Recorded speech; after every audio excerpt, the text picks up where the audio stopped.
Good morning, students. Let's have today the last session on atomic structure. I'll make an attempt to complete today the chapter, and we can have some JE booster questions on atomic structure. And well, this is the most complicated concept. So we talk about the radial probability curves. So I don't expect as a teacher that the student will absorb 100% concept, but you make an attempt to grasp at your best. But no issue, even if you don't understand this concept to your expectation, even no issue. Okay, and we'll consolidate with numericals, with objective questions. Yeah. So let us get into the concept. So you all aware the Bohr's model. In the Bohr's model, it is a 2D concept, and where the proton and the electron is at a distance r in the 2D format, and where the potential energy is minus q1 q2 by r actually. Yeah, this is what is the potential energy. And you know the electron charge, its mass, proton mass, and it is the permittivity. Permittivity is electron and proton, when they are getting attracted, in between there may be some resistance, for example air resistance or any whatever may be the resistance, that is called permittivity of space. Yeah, well, now you know this is how it is perceived by Schrodinger in a 3D format, by using so here in the 2D r, theta and phi. So r is the radial part, and whereas theta and phi corresponds to what part? Angular part. I hope you are very clear. So these are the called Cartesian coordinates. You don't worry even if you don't understand it. Now let us move on to the concept.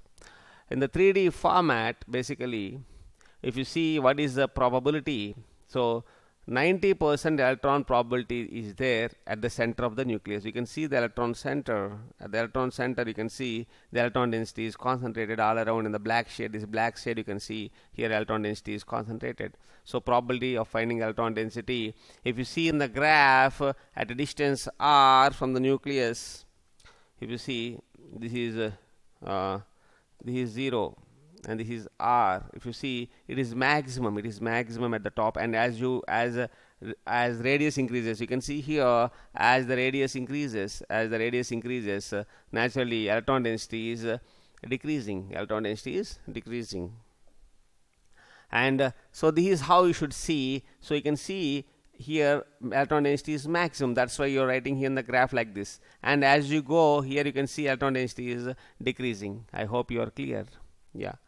Now, so xi square. So xi is a function of n, l, and m, and is a function of r, theta, and phi. Already you know r is radial part and theta and phi are angular part, and xi square gives the probability density of so electron.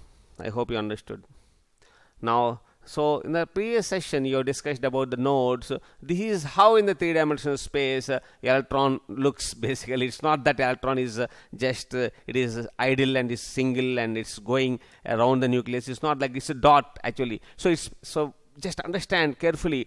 It spends sometimes near the nucleus. That's why probability is more.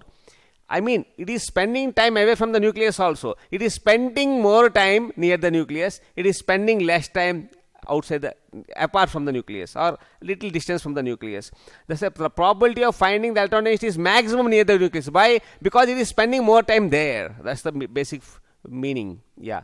For example, if you see this graph of this, if you plot these graphs, for example, like so you can see here it may come like this. You can see here this is a 3s. This is 2s and it is 1s. So here maximum time it is spending here, particularly but it is also spending near the nucleus also, but maximum time it is spending here.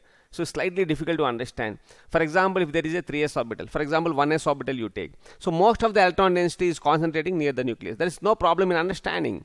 But in a 2s orbital, try to understand, I am drawing here for you, in a 2s orbital, here electron density is here near the nucleus, and here what happens, most of the electron density is apart from the nucleus. So some electron density is here, but maximum electron density is away. For example, if it is A naught, it will be 4A naught. So 4A naught having the maximum electron density. I mean to say the electron is spending less time near the nucleus and more time at the distance of 4A naught. That is why it is a 2s orbital. For example, electron is spending less time at A naught, somewhat more time at 4A naught, and very much at 9A naught. So that means it is a 3s orbital. So now you understood the 3D concept. It's totally atomic structure. The very conception of atomic structure is changed by Schrodinger wave equation. It's a 3D conception. I hope you understood. So it is near the nucleus. So here it is away from the nucleus. Now let us move on to the next slide. Similarly, so these are all py orbitals. So you have seen the planes. The plane is so it is a nodal plane. If it is a px orbital, always remember, so if it is x is there, here yz will be the plane. So nodal plane means there is no electron density. That is how you can remember. If it is y is there, so naturally x and z will be the plane. Okay, and now if it is z is there and xy will be the plane where electron density is 0. I hope you understood. So this is how you can see in the p orbital clearly. So near the nucleus, electron density is 0. Electron density is 0. I mean to say xi square is equal to 0. But as that means if you draw a graph like this, so for the p orbital, so naturally how you draw, how you prefer, so it is 0. It goes like this. I hope you understood. Why? Because it is 0 here. But for s orbital, it will be here. It is maximum. Oh, here it is maximum. So these are some of the points which you have to bear in mind. Now, so these are the d x square, d orbitals. You know very well, if xy is there, then z. So xz and yz will be the plane. This is how you should remember. If it is d xz orbital, then xy and zy will be the planes. Remember very carefully. Here if it is yz is there, then it will be xy. What is missing you see? Then xz. I hope you understood. So this is the planes. But for dz, where this is asked in the complex examination always, because this is exceptional, it has a nodal cone. And similarly for dx square minus y square orbital, so here the electron density is 95 degrees to the axis. So I hope you understood this. So this is about the d orbitals. Now let us see the terminology. Already I told you. So xi n comma l comma m is a function of r, theta and phi.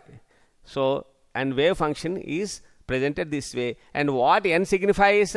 N signifies 1 2 3 4, and l signifies the shape of the orbitals, and l basically it gives the description of the orbital. Description means orientation of the orbital. Already you know very well. So and let us see here solution to the wave function. So solution, if you see the solution, so wave function, I told you there are two components. One is the radial component, which is a function of r, and one is the angular component, which is the function of theta and phi. And radial components depend on only radial distance only. So and here, so this is how, for example, xi can be written for a particular orbital as follows. So it looks like this. Don't worry. Here this looks like this. Okay, and here this part is the angular radial component, and this part is the angular component, because angle component come with theta and phi angles. Okay, I hope you understood.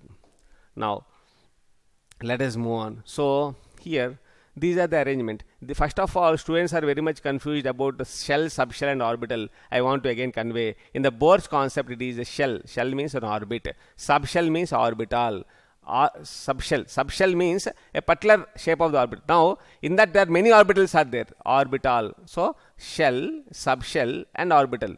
For example, P is a subshell. So Px, Py, Pz are orbitals. For example, D is a subshell. So Dxy, Dyz and Dzx are called orbitals. I hope you understood these things.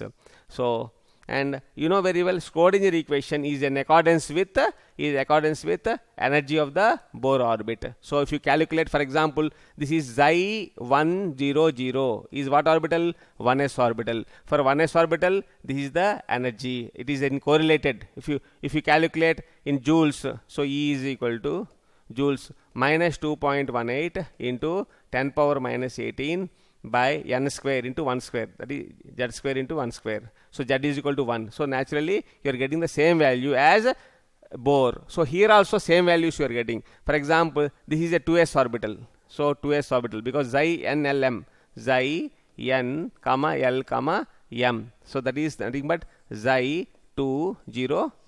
So xi 200. So this is a 2s orbital, and this energy, if you calculate, it is in correlated. Similarly, what is this orbital? This orbital is 2px, similarly 2pz and 2py. If you calculate, so what I am saying is the Schrodinger's energy values, the solutions, actually they are the energy is the solution from the Schrodinger equation. Those are in accordance or in line with so the Bohr's energy values. So that is the point which I would like to make. So this is how we should, so you will see here, this is how we should draw the graphs. Now we are going to draw the graphs in the following slides.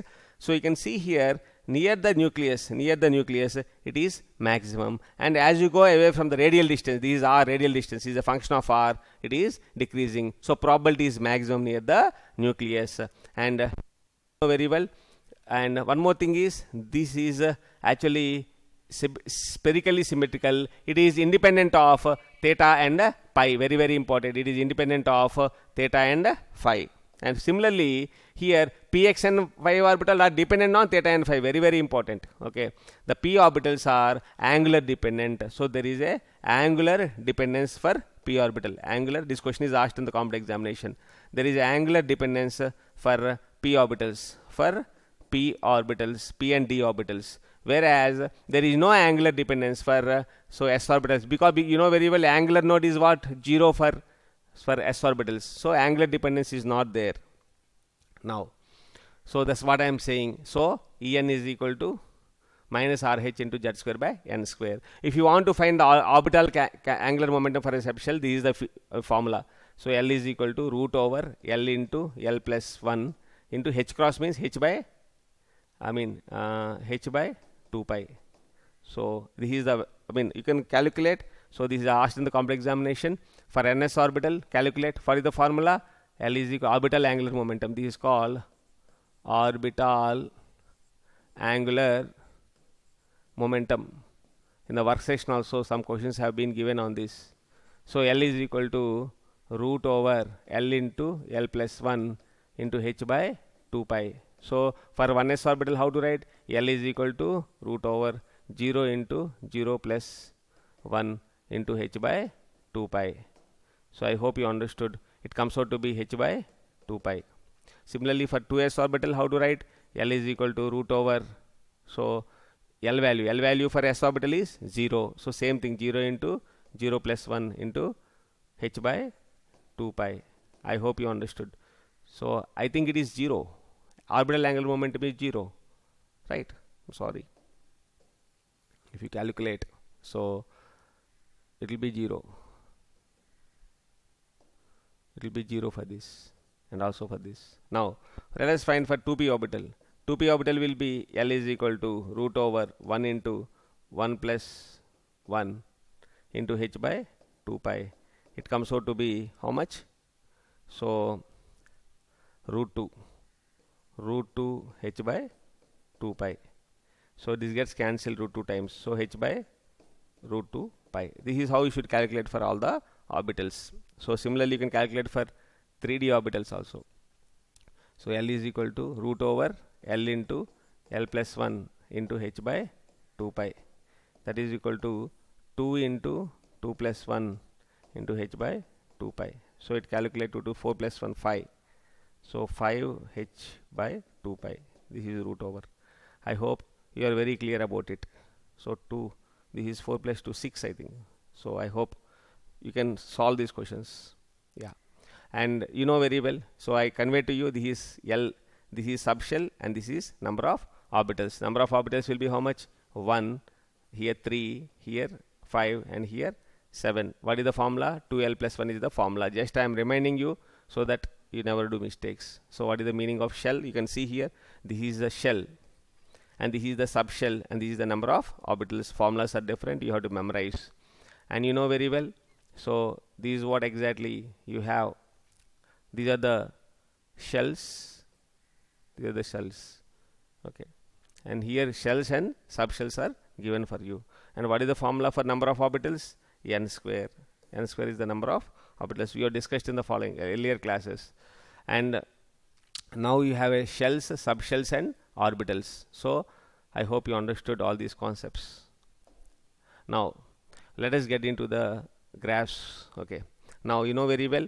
So this xi is a function of a radial part and angular part, and the boundary conditions are 3 quantum numbers. What are those? N, L, and M values. I hope they are governed by. So radial wave function is basically dependent on N and L, and this is very important. And angular wave function is dependent on theta and phi. Very, very important for complex examinations. Or you can also say, here you can see these are dependent on L and M values also. Okay, you can remember that. Now this is what exactly here you can see clearly NL values and ML values, and you can see clearly. So the radial wave function is going to give the size basically. Agreed or not? And the angular part is going to give the shape and also orientation. And energy is already determined by Schrodinger equation for single electron species. Now in the 3 dimension, basically, so r, theta, and phi are called Cartesian coordinates. So radial distance is the distance from the origin. So theta is measured from the positive end of the z-axis. So it contains the values from 0 to pi. I hope you understood. So azimuthal, so phi is called azimuthal angle. What is it? Azimuthal angle. Basically, where it starts. So it is measured counterclockwise along the sphere's equator starting from x-axis. It can have the values 0 to 2 pi. Nothing to worry about it. So here r, theta, phi, and these two are angular and the other one is radial. So that much you can remember. So this is how it looks actually. So a xi1s basically has 2 parts. One is radial part. This is the value of the radial part. Don't worry about it. And this is the angular part. So there are 2 parts, radial part and angular part. Similarly here also for each orbital you have. Now you can see for 1s orbital. So if you take here xi versus r, you can see the graphs looks this way. So here the graphs looks this way. I hope you understood.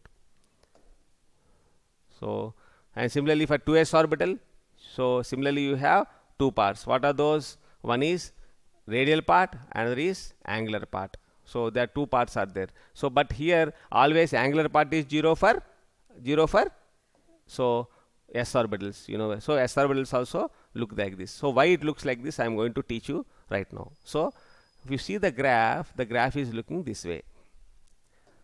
So here the graph is looking this way. Why? Let us see here. So firstly, if you see you have the nucleus and this is the 2s orbital. Am I right? 2s orbital. So now initially have a look here. Initially at the nucleus it is maximum. And slowly it is decreasing. You can see as your time progresses it is decreasing. Now you got a node here. This is a node. And again it is increasing. Again electron density is increasing. So it is increasing. I hope you understood. So this is how the graphs looks for 2s orbital. Now have a look. You will understand very clearly. So firstly 1s orbital. Now 2s orbital initially it is, you can see here for 2s orbital. So you got a node here.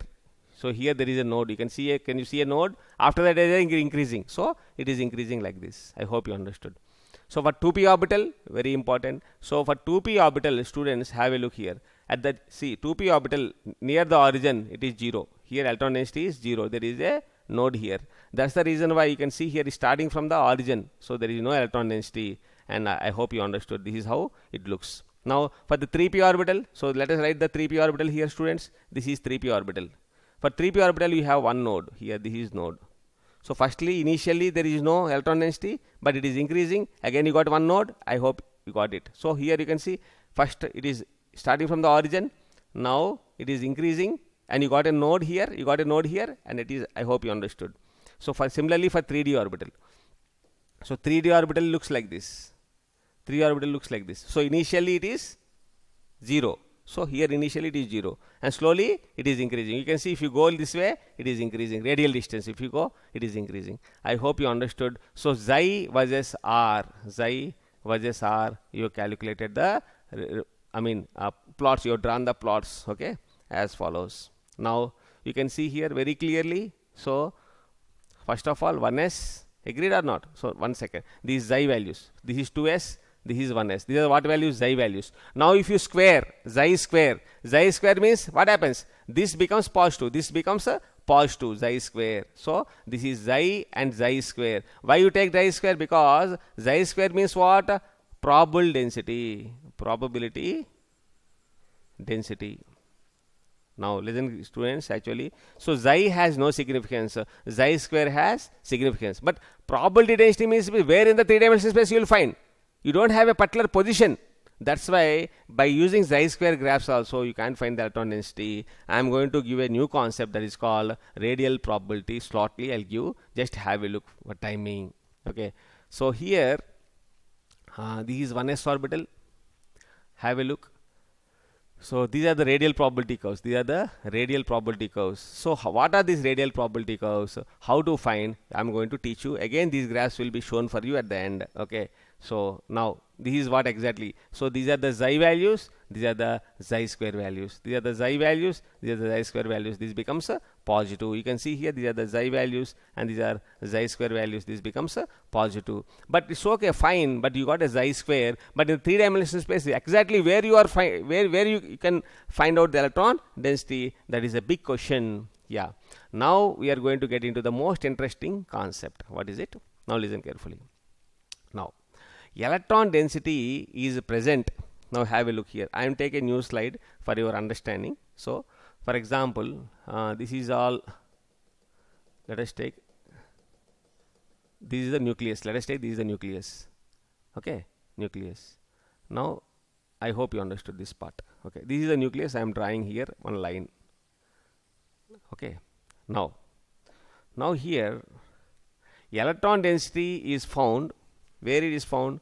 From the nucleus to certain distance. From the nucleus to certain distance. So that means in this concentric shell,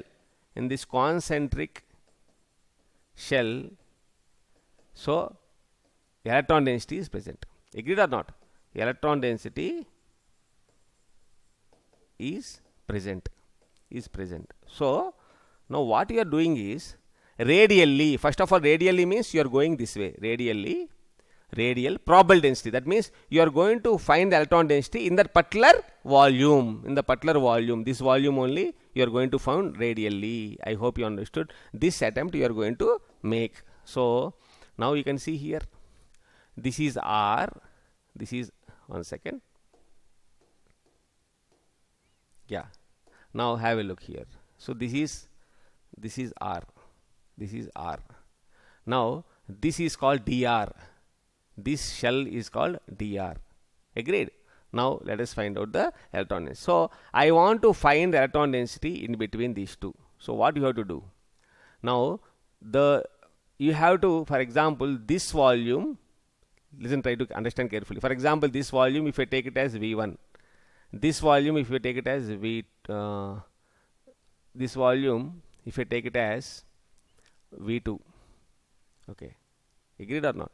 So now if you remove, if you do, for example, how to get dr value? Tell me. The main thing is, objective is you have to get dr value. Agreed? I'll make it simple. Okay, you want to get this dr value, right? So what can I do is, listen carefully. Volume, what is the volume formula? 4 by 3 pi r cubed. So 4 by 3 pi r. So 4 by 3 r plus dr. R plus dr means this is r, and this is dr. So r plus dr whole cube minus 4 by 3 pi r cube. So that means this part. So that means this part, listen carefully, this part minus this part volume, this part minus this part volume, that is, let us take this part is V1, this part is V2. So V1 minus V2 gives what? So concentric shell, that volume. I hope you are very clear. That's what it is done here. I will just wipe it off. So have a look here. So if you take a new slide,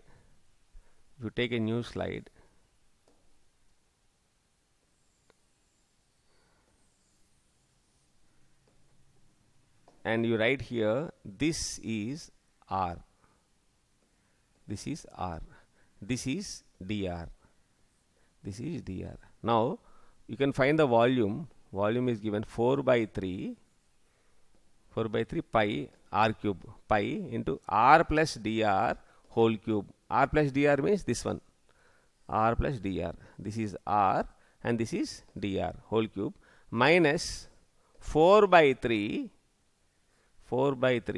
pi r cube. 4 by 3 pi r cube is only this one. Now I am getting the other volume. I hope, let us go back and see. Now I hope you understood. Now you know, now if you simplify all these things and if you neglect the small values, so here 4 by 3 pi r cube and 4 by 3 pi dr cube, 4 by 3 pi 3r dr. I hope you understood. If you just expand this, you will be getting 4 pi r square dr. So what is this 4 pi r square dr? It is the volume of the concentric shell. Now listen carefully. This shell is having some thickness. This shell is having some thickness. What is the thickness? dr. Okay. Now radial probability is xi square. The r square also you can write as xi square. Okay. So r square into r, that is r square means what? Radial probability. Radial probability into which volume? 4 pi r square dr is the volume. That is called radial distribution function. That is called radial distribution function. So let us see. I hope you understood now. So this is how it looks. So xi square has no significance. Simply multiply. But 4 pi r square dr means what? Particularly you are finding in the concentric shell radius. This is thickness dr. Agreed or not? Here you are finding the electron density in this region. So I hope you understood. Simply if you xi value, if you square it, you will be getting the probability of finding the electron density is maximum. But where you will find it? But in a concentric shell. So that is the reason why. So radial probability curves are very important. So here you have seen first of all one graph xi and r.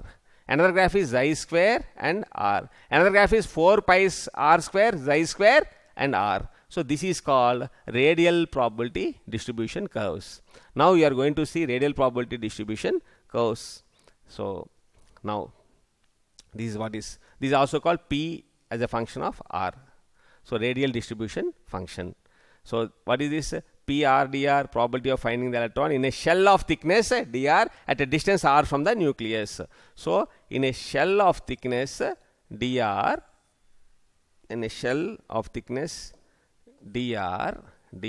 where from the nucleus, from this point where you will find here where you will find, you are going to find. I hope you are in the three-dimensional space. I hope you are very clear. Now let us see. Now if you find, this is how the graph looks for 1s orbital. You have to memorize. For 1s orbital, this is how the graphs looks. Now similarly you can see at a distance a0, that means 0.529 angstroms, you will find the maximum electron density. That is the meaning of it. So here this is the Bohr's model, R is equal to a0. This is the Bohr's model and this is the Schrodinger wave equation. And I hope you understood. What is the a0 value for 1s orbital? 0.529 angstroms. You are going to find the electron density. Now it is in accordance with Bohr's model. That is the beauty of it. So now let us see for this probability distribution curves for different orbitals. So different orbitals, the probability curves looks this way. So I hope you understood. Now you have to work out these things. So these are 2p orbitals, this is a 1s orbital, this is 3d orbital, 3p orbital and so on. So and you are going 5a naught, 10a naught, 15a naught, 20a naught. So it is a radial distance. So when you go the radial distance, how it looks is given in the radial probability curves. So now, so similarly, so this is a spherical, this is a dumbbell shape. You can see here there is a dumbbell shape, and here there is a p orbital. So different orbitals, how it looks has been projected here, okay, in the radial probability curves. Now, so what we see is, we see the graphs with respect to, so different, these are all the different graphs which you have to work out. Now you have a look here. This is a wonderful part. Now you are going to understand in this slide all the what you have learned so far. Now here this is the radial probability distribution. This is xi square and radial probability distribution. This is the difference in the graphs. You can see clearly, first of all, here near the nucleus, concentrate on the first this thing. So here you can see, concentrate on here. So here it is maximum, electron density is maximum, you can see here this point, electron density is maximum. As you go, electron density is decreasing, you can see slightly it is decreasing, so it is decreasing. Now xi square, 4 pi r square dr into xi square. If you see this one, now this graph looks this way. I hope you understood. So similarly here also, so see, there is a node here. Can you see a node here? Can you see a node here? Can you see a node here? So this node is this one, this point, okay.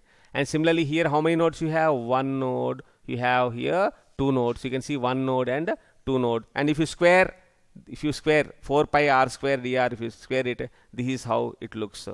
I hope you are very clear. Here you have one node and two nodes. Yeah. And now all the three graphs I have put up here. Xi, you can also write xi is equal to r, rr. So xi square means r square r. So 4 pi r square r. This is radial distribution function. So this is how the graphs looks. So here you can see you don't find negative values in xi square. You don't find negative values, but nodes are same.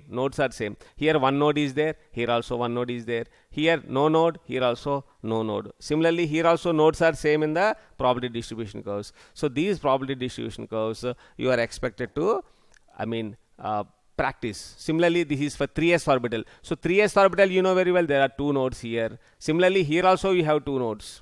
You can see here 3p orbital. This is a 3p orbital, one node. So here also the nodes will be same. For example, this is xi square, this is the radial probability function, and both in all the cases number of nodes are same. You can see here one node, here also one node, here also one node. These are all 3p only. This is xi square, and this is the radial probability distribution. So what is the radial probability? 4 pi square r square. R is a function of r. I hope you understood. Similarly 3d orbitals. Now what is the radial probability distribution? 4s orbital. Find out number of nodes first of all. 4s. What is the nodes? n minus l minus 1. That is equal to 4 minus 0 minus 1. That is equal to 3 nodes are there. So 1, 2, 3. So this is the answer. You can see here only 1, 2. It is wrong answer. So 1, 2, 3, 4. This is also wrong answer. And absolutely it is wrong answer. I hope you understood. From this is how you can check out how many nodes are there. So some of the points in the radial probability curves is as follows. So radial probability is always small near the nucleus. If you want, you can check out, go back and check out. Radial probability is always small near the nucleus. The maximum, so here 0.53 angstroms. So n is equal to 1 is accordance with the Bohr's model. Have a look here. So the radius of 1s, 2s is greater than 1s. So these are the some of the things you have done. The position of the principal quantum number largest maximum depends on the n value. So these are the some of the things which have been understood from the radial probability graphs. So here for a 1s orbital, this is how the function looks. So these are required, but we'll see in the advanced class. Okay. So similarly, just I'm showing you in this 2p orbital there is two things. One is this is a, what is this angular part? This is the radial part. So similarly for different orbitals, 2p orbital, So you will find, so this is the difference between 2p and 3p. Both is having one node only. But the thing is, so 3p is having one node, 2p is having no node. You can see this how it looks. So I hope you are very clear. So these are the angular part of orbitals. What orbitals here? So p orbitals. What orbitals? P orbitals. So just I want to show you so different things. So this is how the angular part of 2p z orbitals. So these are the different wave. This is not required. Okay, just different wave functions you have seen for different orbitals. So I hope you got some idea about three things. One is about the xi, another is about the xi square, and the radial probability. What is the difference? Xi has no significance. It cannot basically give an idea about the electron density in the space, in the three-dimensional space, whereas xi square gives an idea about the probability of finding an electron, which is maximum, but where and all it cannot say. But radial probability function, you are finding in a concentric shell of thickness dr, in that volume only you will find electron density. That is the importance of radial probability curves. I hope to some extent you understood this concept, but you require a lot of so practice and a lot of understanding and conceptual clarity. You have to go to the references and check out. Okay, so thanks for bearing. So good day.